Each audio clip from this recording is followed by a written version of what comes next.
मित्रों नमस्कार। स्पिरिचुअल दिव्य ज्ञान में आपका स्वागत है।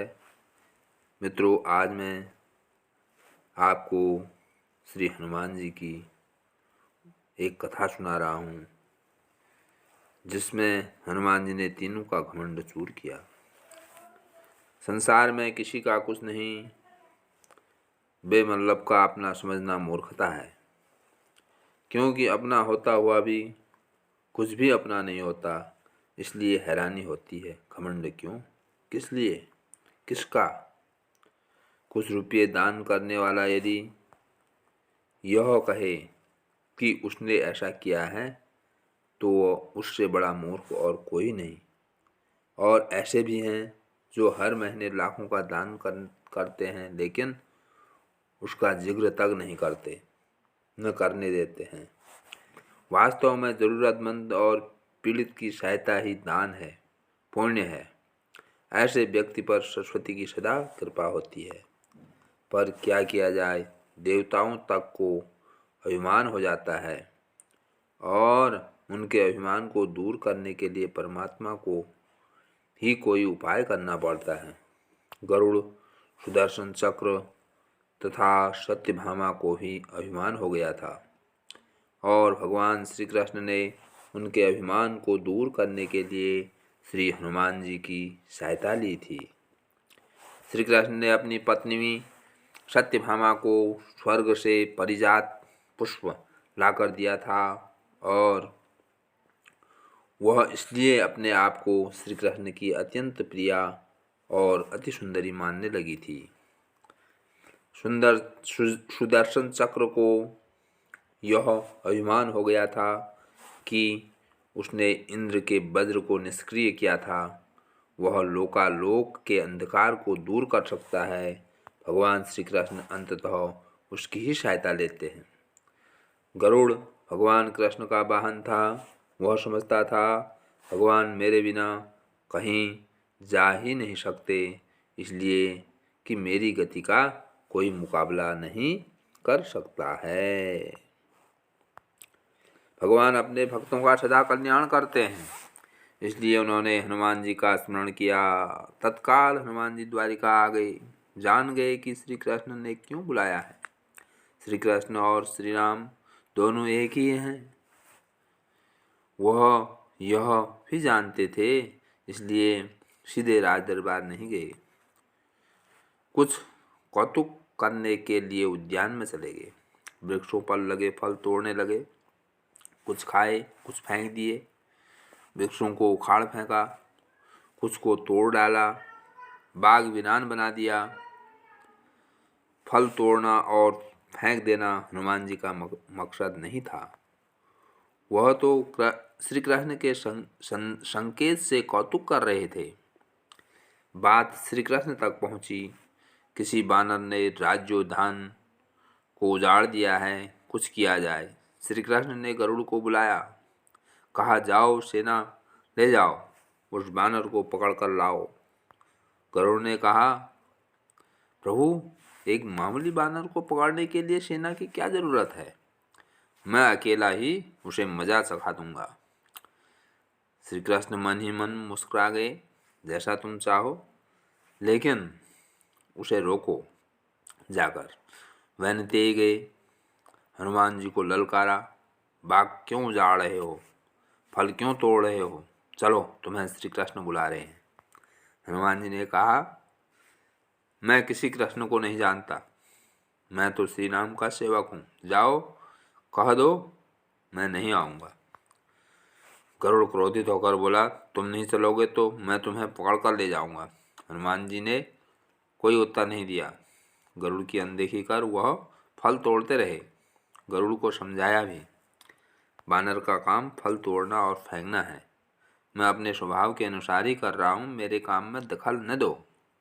क्यों झगड़ा मोल लेते हो, जाओ मुझे आराम से फल खाने दो। गरुड़ नहीं माना।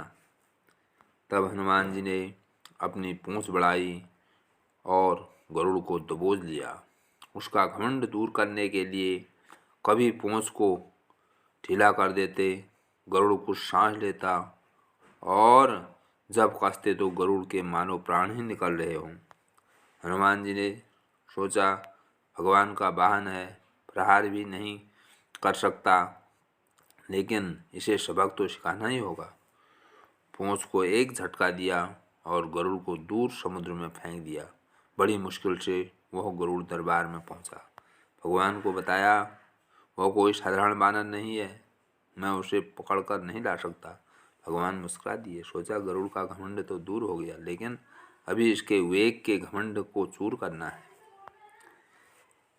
श्री कृष्ण ने कहा, गरुड़ हनुमान श्री राम जी का भक्त है, इसलिए नहीं आया। यदि तुम कहते कि श्री राम ने बुलाया है तो फौरन भागे चले आते। हनुमान अब मलय पर्वत पर चले गए हैं, तुम तेजी से जाओ और उससे कहना श्री राम ने तुम्हें बुलाया है। तुम तेज उड़ सकते हो, तुम्हारी गति बहुत है, उसे साथ ही ले आना।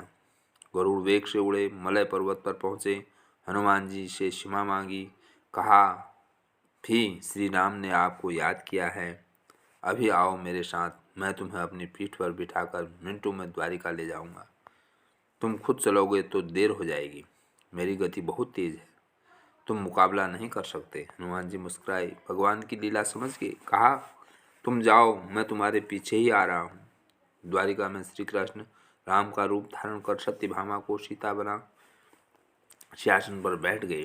सुदर्शन चक्र को आदेश दिया, द्वार पर रहना, कोई बिना आज्ञा अंदर न आने पाए। श्री कृष्ण समझते थे कि श्री राम का संदेश सुनकर तो हनुमान जी एक पल भी नहीं रुक सकते, अभी आते ही होंगे।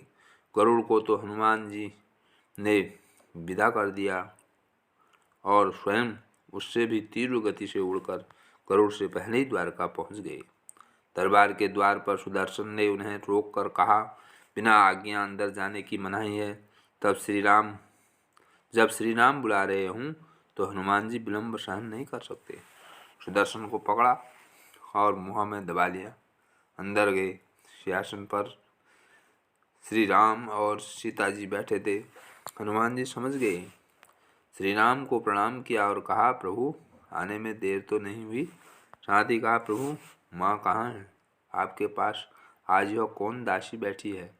सत्यभामा ने सुना तो लज्जित हुई, क्योंकि वह समझती थी कि कृष्ण द्वारा परिजात लाकर दिए जाने से वह सबसे सुंदर स्त्री बन गई है। सत्यभामा का घमंड चूर हो गया। उसी समय गरुड़ तेज गति से उड़ने के कारण हाँफते हुए दरबार में पहुंचा। सांस फूल रही थी, थके हुए से लग रहे थे और हनुमान जी को दरबार में देखकर तो वह चकित हो गए। मेरी गति से भी तेज गति से हनुमान जी दरबार में पहुंच गए। लज्जा से पानी पानी हो गए। गरुड़ के बल का और तेज गति से उड़ने का घमंड चूर हो गया। श्री राम ने पूछा, हनुमान तुम अंदर कैसे आ गए? किसी ने रोका नहीं? रोका था भगवान सुदर्शन ने। मैंने सोचा आपके दर्शनों में विलंब होगा, इसलिए उनसे उलझा नहीं। उसे मैंने अपने मुँह में दबा लिया था। और यह कहकर हनुमान जी ने मुँह से सुदर्शन चक्र को निकालकर प्रभु के चरणों में डाल दिया। तीनों के घमंड चूर हो गए। श्री कृष्ण यही चाहते थे। श्री कृष्ण ने हनुमान जी को गले लगाया। हृदय से हृदय की बात हुई और उन्हें विदा कर दिया। परमात्मा अपने भक्तों में, अपने निकटस्थों में अभिमान रहने नहीं देते। श्री कृष्ण सत्यभामा, गरुड़ और सुदर्शन चक्र का घमंड दूर न करते तो परमात्मा के निकट रह नहीं सकते थे, और परमात्मा के निकट रह ही वह सकता है जो मैं और मेरी से रहित है। श्री राम से जुड़े व्यक्ति में कभी अभिमान हो ही नहीं सकता। न श्री राम में अभिमान था, न उनके भक्त हनुमान में। न श्री राम ने कहा कि मैंने किया और न श्री हनुमान जी ने ही कहा कि मैंने किया, इसलिए दोनों एक हो गए, न अलग थे न अलग रहे। बोलो सियापति रामचंद्र की जय। बजरंगबली हनुमान